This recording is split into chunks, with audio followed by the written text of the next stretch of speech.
Hello, my little mathematicians.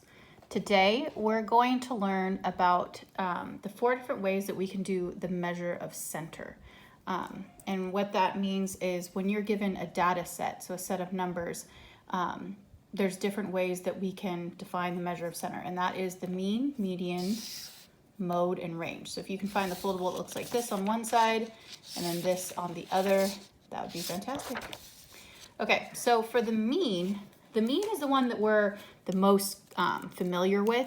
Another name for the mean is the average.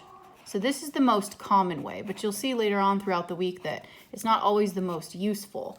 But what you do to find the average or the mean is you add all the data values. And what I mean by data values is that's the numbers in the number set, the data set that you're given. Okay, so you're going to add all the data values and then divide by the number of data values in the data set. Okay, so in other words, you would add all these numbers together and then you divide it by 1, 2, 3, 4, 5, 6, 7, 8, 9, 10, because there's 10 numbers in the data set. So let's go ahead and in the workspace actually do that. So you have it in your notes, don't just add them in your calculator, actually write it down so that when you look back later you can see what you did. Okay, so here's, all I'm doing is I'm just rewriting all the numbers that came in my data set and I'm adding them all together. Now that you have them all added together, okay, then go ahead and plug them into your calculator.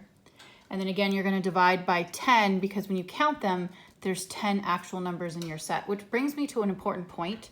Whenever you write them all down, please make sure you count how many numbers there were and count how many numbers you wrote down just to make sure you didn't miss one, okay? So there you go. If you take the top and you add them all together, you should get 110, and then you divide that by 10, and you should get 11. So that means that the mean or average of this particular data set is 11. Now the median is known as the middle number. And so how I like to think of it to remember is that just like when you're driving, think of this as like the median in the middle of the road. You have traffic going this way and traffic going this way. So the median divides the middle of the road. So median is middle.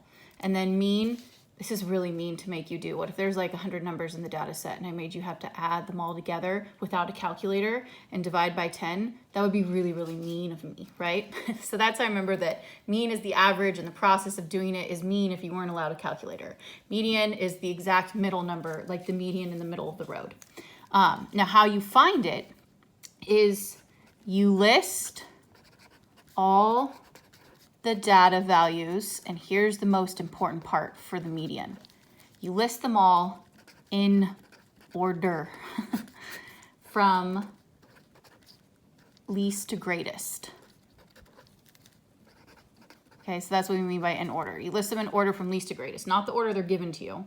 And then find the number exactly in the middle. So let's go ahead and look at our data set, and this is actually really nice. They gave it to you in order. That is not always the case.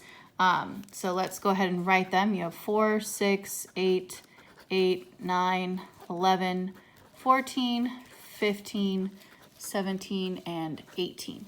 Just double check. 1, 2, 3, 4, 5, 6, 7, 8, 9, 10 numbers, and we already know that there was 10. Okay, now to find the number in the middle, I cross off till I get to the middle number. So cross off from the first, last, first, last, first, last, first, last, first, last. Hey, it's that middle in between right here. It's between 9 and 11. Now I know the number between 9 and 11 is 10. But in case it was more tricky than that, to find the number between these, you find the average of those two numbers. So 9 plus 11. You always add the two numbers, and there's two numbers that you're taking the average of. Okay, so you add those, you get 20, and you divide by 2, and you get 10. And you're like, oh yeah, duh, 10 is between 9 and 11. Okay, now sometimes when you do cross off, cross off, cross off, there's actually one single number in the middle. Great, then circle the number. That's your median. You didn't even have to find the average between the two. Okay, so sometimes when there's an even number, you have to, the middle is actually between two numbers, so you find the average of them. And other times when there's an odd number of numbers in the data set, there's actually an exact middle number. And so whatever number you circled in the middle, that's your median. All right. Only two more types of measures of center left. And this one is actually pretty nice. It's called the mode. The mode is the number that occurs most often in the data set. Okay, so most often. So how do you find it? You just look at the number that's listed the most. So you have 4, 6, 8, 8, 9, 11, 14, 15, 17, and 18. Which one happened the most? 8, because 8 happened twice. Now, here's an important thing to take into consideration. It's possible to have more than one mode, or even no mode at all. Okay, now what that would look like is, let's say I had, let's use a different color. Let's say I had the data set of 1, 1, 1, 2, 2, 2, 3, 3, and 4. Okay, so here, yes, 3 happened more than once, but 2 and 1 did as well, and they each happened 3 times. So for that data set, the mode would be both 1 and 2. 3 isn't a mode because it's not a mode just because it happens more than once. It's which one happens the most number of times. The 1s and 2s happened 3 times versus the 3 only happened twice. And since the 1 and 2 happen the same number of times, it would be said to have 2 modes of 1 and 2. Now, you could also have the data set of, sorry, this is getting really messy now, 1, 2, 3, and 4. Now, if that's your data set, you would say that there is no mode because everything happened the same number of times. Okay? So usually there's just one mode, but sometimes there could be more than one, and that's not just all numbers that happen more than once, it's the one that happens most often. And if there's 2 numbers that happen the same number of times that is the most, then that's your multiple modes. And no mode is when they're all listed the same number of times. Okay, our final measure of center is referred to as the range. Now what you do for the range is it's the difference between the biggest number and the smallest number in your data set. So if they're listed in order, you take the biggest number, 18, and you subtract, that's what difference means, the smallest number of 4. And what is 18 minus 4? It's 14. Okay, so those are the 4 different measures of center.